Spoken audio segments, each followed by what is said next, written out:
See the receiver room coming along? Is it coming along as you hope? Yeah, I mean, the guys are out there competing. Denzel's leading. Taekwon, Platt, having him back is big. Marcus Jones is playing well. So it's coming along. I feel really good about the depth that I have, the group that I have.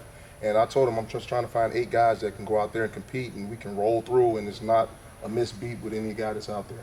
Do you see Denzel kind of being the man this year and just the go-to? Well, I hope so. I hope so. This is his last run, and he has to get it done, and I think he will. I just see a renewed sense of energy in him, passion, something that I haven't seen when I got here last year out of him. I'm seeing a guy that knows he's the alpha dog, and he's acting like it so far this camp. Is there a sense of urgency on his part as well, knowing it's the last go-around like it is for seniors? Yeah. I think for him, it's his contract year, and you can see the difference in how he's responding to things. He's more receptive to coaching than he's been in the past. He's talking in meetings more. He's demanding more because he understands that if I play well, it's going to how the guys play around me is going to determine how well I'm be able to play and how everybody responds to me as far as coverages and all those type of things. So he's challenging the other guys in the room to play at a high level so everybody can eat. That's something that Frank and Joey were talking about yesterday. The D-line is becoming a unit, and they realize that if they play off of each other, they make plays. How hard is it to kind of instill that in guys sometimes and not be so focused on individual play? Well, I think that's one of the trademarks of our program. We talk about it's all about us, and it's about each individual guy doing its part, doing his job, and collectively as a team, if everyone does that, we'll have success. And I think you carry that over to the receiver group. If everyone does their job at a high level and does it well, collectively or individually, collectively we'll succeed as a group, and that's what I've been seeing so far here at camp. What kind of luxury is it to have a guy like Marcus in your room who does everything so well in all assets of his life, just to have an example sitting next to you? Oh yeah, I mean, having Marcus in the room is huge. Just a guy that all the guys in the room know he's one of the smartest students in the school. He's reliable, dependable. He's never on any list for anything. He's always on time. Just having those, and he's smart as heck. He can play any position on the field for us, and the guys see that. And I constantly use Marcus as an example for the guys. And Marcus doesn't say much, but when he speaks, the guys listen. Taekwon and Josh Fleeks played a lot last year. What are you seeing as far as their development? Well, they got to continue to develop. Continue to do things the right way, how we want them done here at Baylor. And they're doing those things. You saw some flashes today. Those guys made a couple of plays, some plays that we expect them to make in the fall. And if they continue to develop and continue to be accountable and continue to do the things that we want them to do as a program and as an offense, they have a bright future ahead of themselves. What do you see with Chris Platt getting that almost resurrection 6th year? Yeah. Well, I joke with Chris. I say he's been here about 10, 15 years. He's a vet, huh? But I can see him. He has a renewed sense of energy. I mean, he's running around. He's flying around. He's been way more vocal in meetings room. We got a group chat. He's way more vocal on that. Just way more vocal and holding guys accountable because we said this last year, but he understands this is it. So it has to work for him. And he came back because he wanted an opportunity to win a championship. He wanted an opportunity to compete. He wanted an opportunity to help himself put up some good tape on film to be able to get an opportunity to play in the NFL. What does it do for the receiving group to have a set quarterback like Charlie? Well, you know what type of ball you're getting. You know it's one voice in the huddle. And that's huge. The guys know who the starting quarterback is, and then they can play off of that. So at the end of the day, we got to catch the ball from whoever throws the ball to us. But having Charlie in there, having one voice is huge for the guys because they understand, the time, and they understand where the ball's coming, what type of ball it may be. And then Charlie can get on those guys, and if they're not doing things the right way, which he's done so far this camp. Charlie's a guy that can make plays off schedule. Do y'all spend a lot of time working on busted plays and things like that? Not necessarily. I mean, we have our rules for when guys scramble and things like that, but we don't spend a lot of time saying, hey, let's do this, let's do that. We just here are the rules for if Charlie scrambles, let's react and execute those rules. With that kind of depth, how competitive is that? When I noticed y'all went to the gold jerseys, I guess, with the #1 unit. How competitive is that? Well, Fleeks made a couple of plays here at practice, and he was coming back to the sideline. I was like, can I get a gold jersey? Like, give me that gold jersey. Give me that gold jersey. So it means something to the guys, and I'm glad Coach Rule decided to do that. That was his idea, and You know, the defense has the black jerseys, we have the gold jerseys, and guys can go out there and look and say, hey, man, I'm not one of the gold guys yet. I got to work my butt off to get there. And we'll change them every day. I mean, it depends on how you perform, how you practice, whether you accountable in meetings, where you're going to lunch, going to dinner. It's about doing everything collectively the right way and the way we want them done. And when guys do that, they get a chance to wear the gold jersey. If they can't get that done, then, you know, they won't.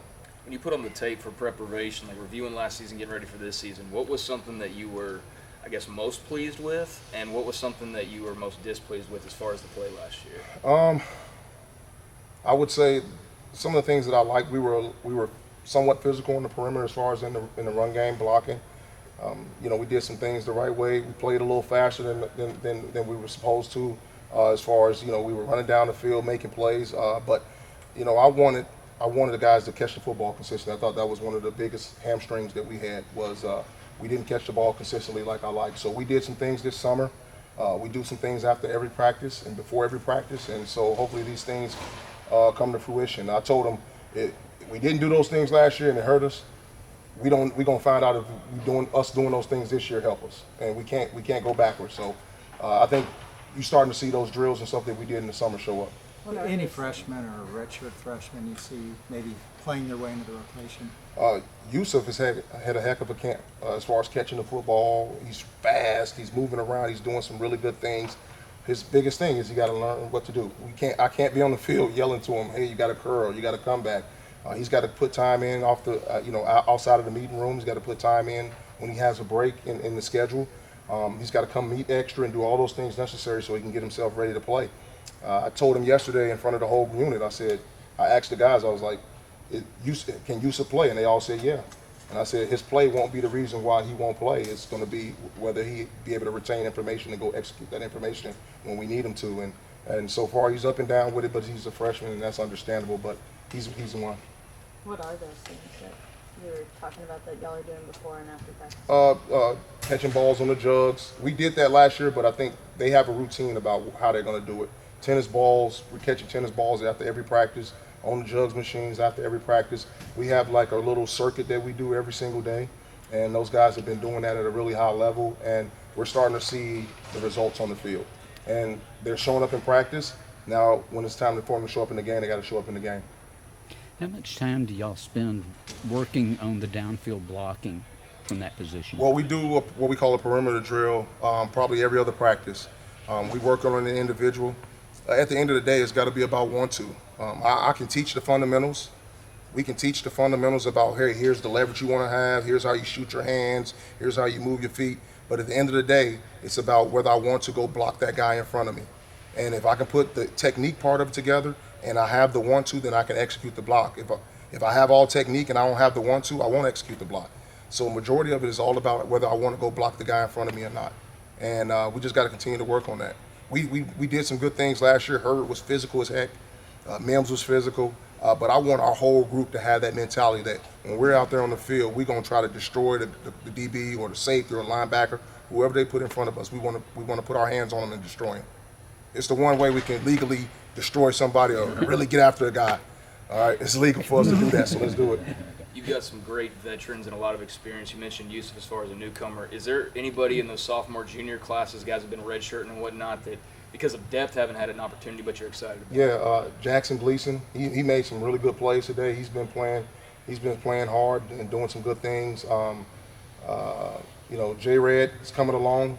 He's got a ways to go, but I got to keep coaching him, keep working him. But he has all the measurables and the skill sets that you want to have. He's just got to keep developing. And again, I talked about that 1-2 when it comes to blocking. He's got to want to be a great football player. And that's the constant conversation that I've had with him. But those two guys have really stood out. And R.J. Sneed has had a phenomenal camp. He's catching the heck out of football. He's running routes. He's competitive. The guys are hyped because he's jumping up over people making plays. So he's really making a name for himself. And he's earned himself a yellow jersey. Like I had him in a yellow jersey or gold jersey for his play the last couple of practices. So if he continues to keep working and grinding like that, he'll push those other guys. I bet it's nice to see him just healthy and out there just having fun 100%. Yeah. Last year he was just coming back from that injury, so he really wasn't in himself. But I think the red shirt helped him. And then coming back, he had a full spring to be able to work and get better. And the same with Chris Platt. He had a whole full spring He's 2 years removed from the ACL injury, so just having those guys back that's healthy and moving around and feel confident in their ability, it means a lot. All right, thanks for